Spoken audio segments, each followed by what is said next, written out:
Welcome back, everybody. Today I'm going to teach you how to delete past trips on Expedia. This is a great way to keep your trip history clean and organized, especially if you've got old bookings cluttering up your account. First things first, open your web browser and head over to expedia.com. Once you're on the homepage, go ahead and log into your account. You'll need to enter your credentials to access your trip information. After you've logged in successfully, look toward the upper right corner of the screen. Here you'll find a toolbar with various options for managing your account. Click on Trips. This is where all your travel bookings and saved trips are stored, making it easy to review everything in one place. Now you'll notice that you have two different options available to you, booked and saved. The booked section shows all the trips you've actually confirmed and paid for, while saved contains trips you've been planning but haven't booked yet.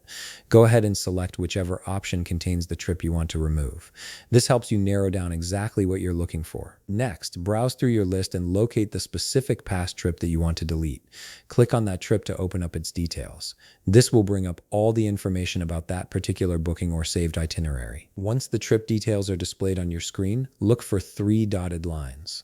This is typically an options or menu icon that Expedia uses to give you additional actions for that trip.